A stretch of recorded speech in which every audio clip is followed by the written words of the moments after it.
Hi, my name is Joelle Wilson, and I conducted an action research project based on the literacy trends for students of low socioeconomic status. I chose this topic because I currently live in an area that is surrounded with children of low income families or low socioeconomic status. And it's a topic that has fascinated me, that has intrigued me, and actually prompted me to go into becoming a literacy specialist and getting a graduate degree in that. I have worked with many of these children. My undergraduate degree is in French and Spanish education, so a little bit different.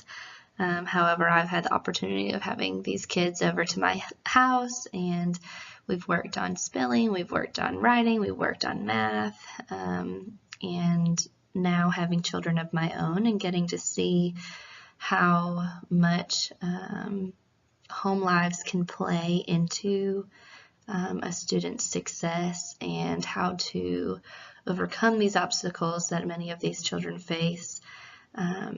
Is something that has really inspired me and inspired this presentation.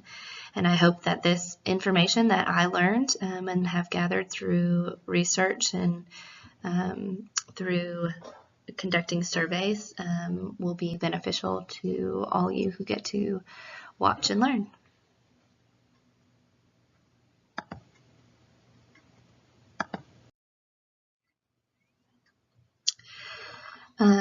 SES stands for socioeconomic status, and those students have been shown to be at a disadvantage really from the get-go of their academic career, many of them from preschool, and so this is definitely an issue that continues all the way up through high school for these students. And the purpose of conducting this research was to figure out what the challenges are that they face, these students face regularly, and how we can help them, what things are currently happening, and what things can be done in order to further their success and bring them to a level that is comparable to their peers of higher socioeconomic status.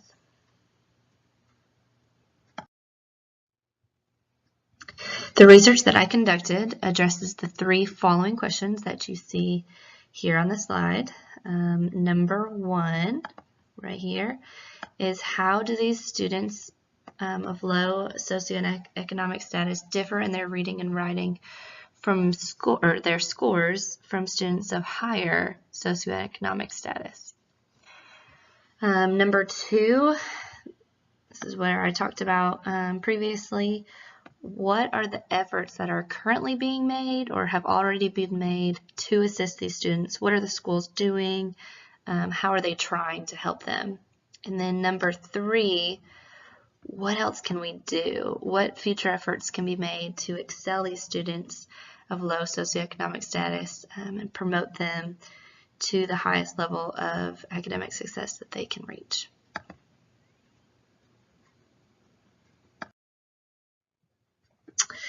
This is my literature review based on the research that has already been conducted relating to this topic.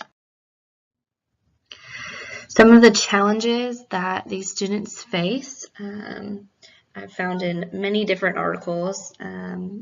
One of them by Kiefer talked about how, this first one right here, how the percentage of students was directly correlated with their level of income. This was big, proving that there was an issue that economic status does affect the student's academic performance. The second one, talked by Merlo, Bowman, and Barnett, talks about the struggles that they face based on the interactions that parents have with them at home and the limited resources that they have. Now, some of them some of the resources could be books that students aren't getting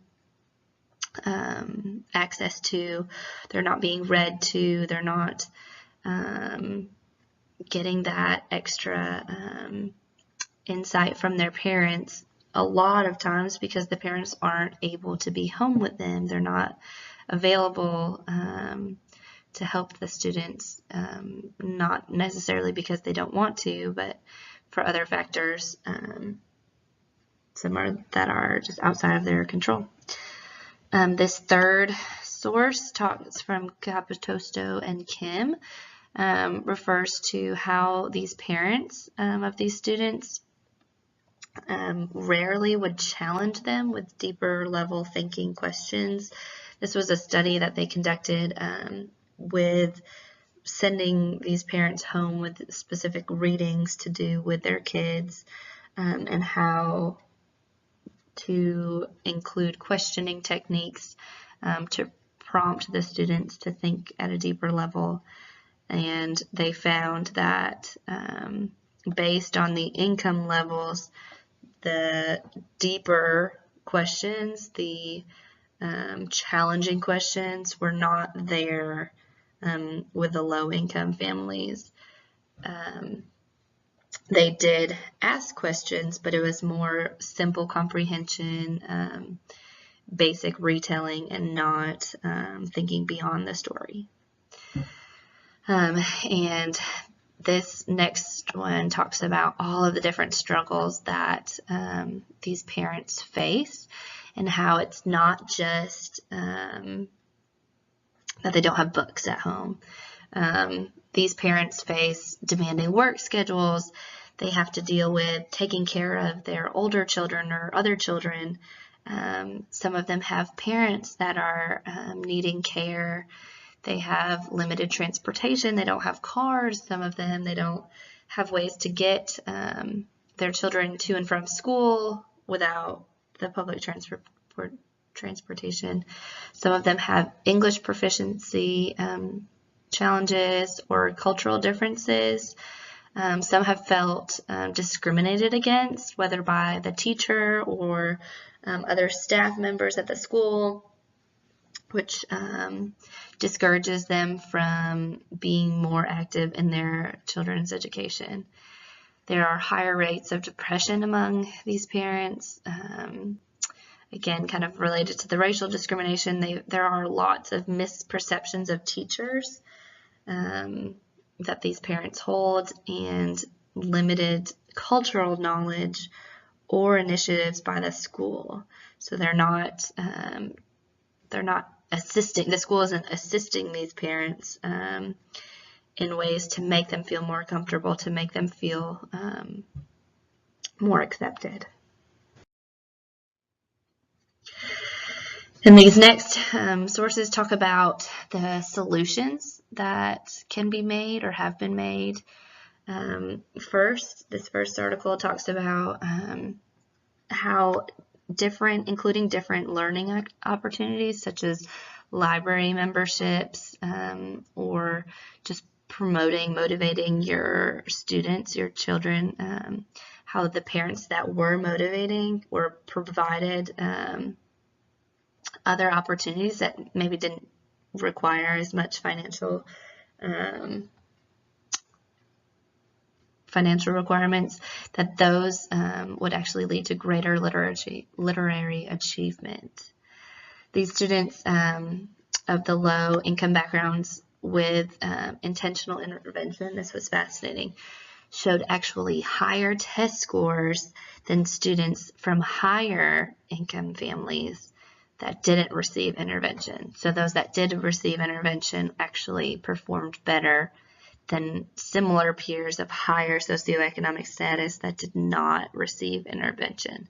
This was big to furthering my research for this project.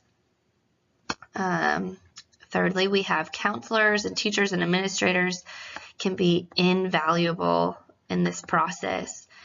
Counselors especially can be very helpful in getting the parents to feel comfortable in participating in their child's education. They can be the liaison to the community and provide other insight for the teachers and administrators, and bringing them under their wings and assisting them in the process of getting these students to reach their potential. And lastly, this study found that using rhymes can be extremely helpful in creating building blocks for the students to learn and have better literary success, learning to read and write for these students from low socioeconomic backgrounds. This is a kind of a mnemonic device or form of that the rhythms and the music were able to compensate the challenges that these students face regularly. Now, for my research that I conducted, I am a stay-at-home mom with 3, almost 4 children, and I am currently not teaching in a school setting, so I don't have a large source of teachers to pull from to conduct this survey. So what I did is I sent out a comprehensive survey to hundreds of teachers across the state. This took a really long time, but I targeted Title I schools that I found in the state of Kentucky, and I targeted them because I knew that the Title I schools had were already 40% or more from low-income backgrounds. So these teachers would be familiar with students of low socioeconomic status. They would be able to answer the questions that I had in my survey accurately and comprehensively, and provide a good data collection for my research. Again, I sent out hundreds of emails, hoping that some of them would respond. I know they didn't know me, and so getting a strange email survey discouraged many of them. However, I was able to get 10, as you see right here, 10 surveys were completed, which was really encouraging, and they were from a good range of teachers and counselors. 4 of them were from elementary schools. 2 of the 4 were classroom teachers. 1 was an ELL teacher, and 1 was a counselor. 3 of the participants were from middle schools. 2 were classroom teachers. 1 was a counselor. And the last 3 were high school classroom teachers. I also made sure to keep my survey concise with a limited amount of questions, so that these teachers would be more encouraged to answer the questions. And I did make all of the questions required. So for them to be able to submit the survey, they had to answer each question completely. These are the 7 survey questions that I had. The first 2 were just multiple choice. They selected. Actually, the first 3 were. The next 4 were open response, and the teachers and counselors were able to provide what they were currently doing to assist these students, what the school was currently doing, what struggles they noticed that their students had, and then any suggestions that they might have for further excelling these students. The data that I was able to receive was very interesting. As you see here, all of the teachers had more than 50% of their students were of low socioeconomic status, which validated these results that I gathered. They all saw a difference in the academic achievement, the literacy scores of their students, depending on their income, meaning it was lower for those from a low socioeconomic status than those versus a high income based. The explanations they provided included a lack of parent involvement, a huge gap between these students and other students, likely from limited help from the parents. Many of the students were reading below the reading level. Some of them were several levels below, as you see in number 8 here. Also, they found, number 2 up here from this elementary teacher, found that many of these students were not enabled to receive the same amount of exposure and focusing that other students had, which limited their mastery in other academic areas. This is a list of the struggles that students have faced from low-income backgrounds. We have poor attendance, lack of sleep, bullying, low parent involvement, balancing home life, financial burdens and schoolwork. This one is actually, talks about this teacher that provided this information mentioned how many of her students are trying to balance jobs, part-time jobs, in addition to completing their schoolwork to try to provide for their family and help their family make ends meet, which is a burden that students of higher backgrounds, higher socioeconomic status aren't facing, or they aren't burdened with. They also were receiving negative peer pressure, which was interesting. Negative peer pressure from other students, which was actually leading them to be not as motivated to succeed academically, where it could be viewed as a cool thing or a nerdy thing to try hard in school, which was negatively impacting them. Homelessness, weak foundations, resiliency was a big issue. Poor home life with low academic support. Again, lots of these we've seen in the prior research that I gathered. Perseverance, kind of going back with resiliency, being able to focus in school, limited background knowledge, physical abuse, substance abuse, and transiency. Students that come from low-income backgrounds often change schools. I've seen with the students that live around me, the amount of elementary schools that they have changed over the course of only being in school for 5 to 6 years is incredible, and especially depending on where the student goes to school, this can dramatically put the students at higher risk if they're not able to stay at the same school.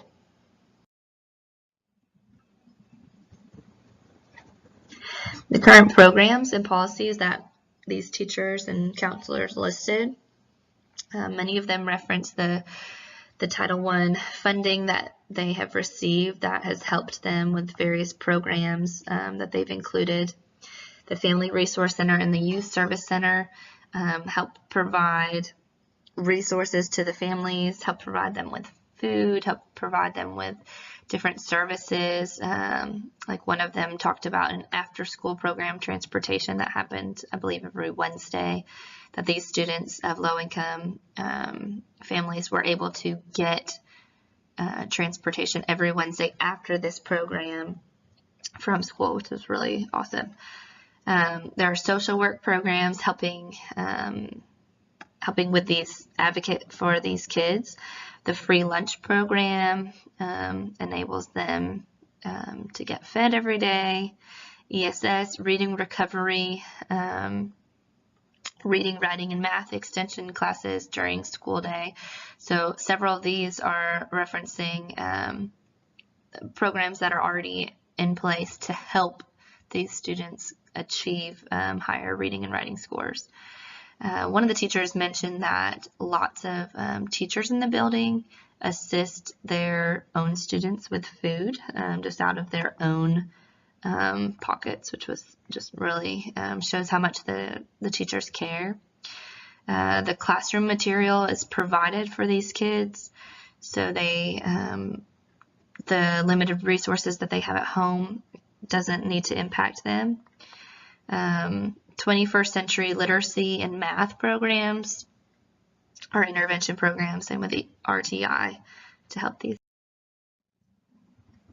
The suggestions to further assist these students include, these are the suggestions by the counselors and the teachers mentioned, keeping the staff informed about the family lives of students, and that goes back to the research by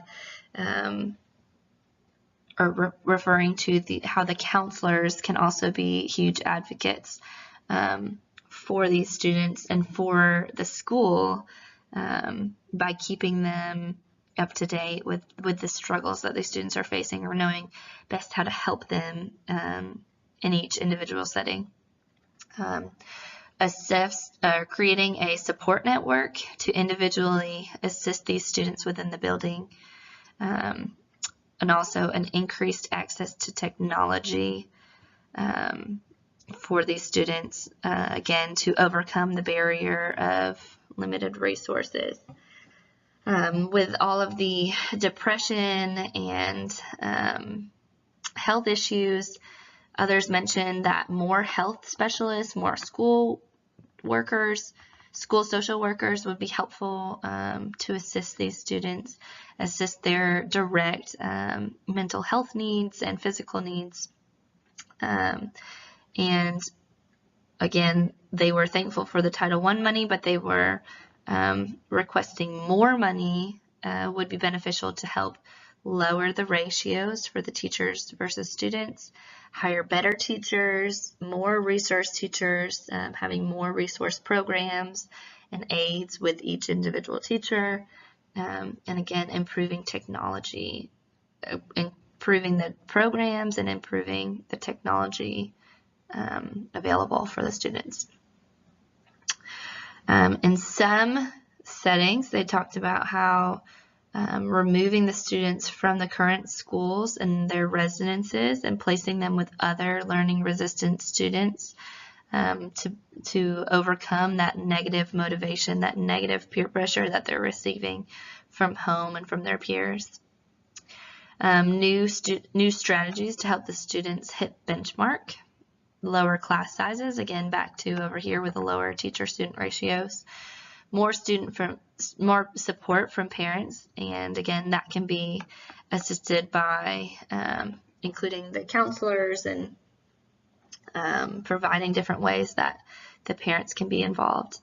Explaining the value of preschool and parenting classes to help children before and after entering school, because this teacher has found that the literary background that these students come in with is crucial to their future success.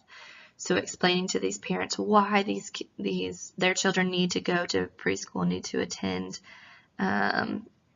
classes before they even get into school, how that can benefit them and set them up for the best success that they can achieve. Now, after gathering these,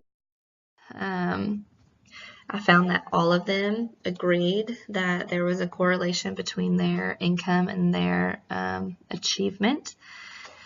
The challenges, as we listed, varied from a lack of parent involvement to background knowledge and home lives and the pressures that these students are facing. The Title I schools, the Title I program allows parents to or allows the schools to have better resources to provide the students with transportation, with intervention programs, free meals, classroom materials, and other services. And the suggestions, as I mentioned, were consistent with the findings that I had found from other researchers.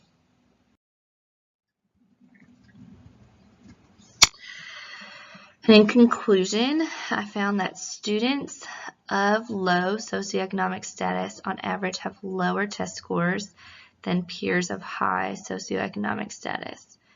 And there are multiple programs in place. Many of these programs are actually funded currently by Title I programs. That was really encouraging to me, knowing that the state is already assisting in this process, and that the schools with the Title I that is specific with how they can use the funds and how the funds are allocated to each program, and these schools have to create comprehensive school improvement plans and have strategies of getting these students out of the gap and out of the at-risk in order to achieve their highest potential and to minimize the gaps that are currently present between the socioeconomic levels. We also found that increased funding would help with technology, class sizes, more certified staff, and increased parental support. The parental support was something that I had not, was not aware of until doing this research, that many of these parents were not, the lack of their presence was not because they didn't want to be. A lot of them didn't know how to be more active in their children's education, and they also felt discouraged from participating. So providing methods of increasing that support, increasing their awareness, increasing their comfortability with the school, with the teachers, with the staff, can greatly benefit these students and can improve their learning and academic success. Also, decreasing the class sizes would allow the teachers to directly address all the needs of their students. As many of us know, the large class sizes, we can't spend an hour with each student. There's just not enough time. So with increased funding, if we could reduce the class sizes, if we could have more space in our buildings to have smaller classes and to be able to individually, or even with a few students in a class as opposed to 32, we could have greater impact on these students and on their success. The further actions that I plan to take is to present this. Again, I don't have a committee, so I'm presenting it online to all of you and would love feedback. If you have some suggestions of how you think that these students could benefit more from our research and how to minimize the gap to bring the best academic success for all of these students.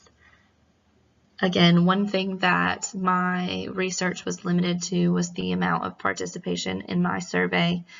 I sent it to administrators and didn't receive any completed surveys back. I know their schedules are very busy, but if I could individually interview these administrators who have a better sense of the holistic view of the school and into the different programs and testing that the school provides or that is funded by these Title I programs, that would have a better insight into this specific population of the students.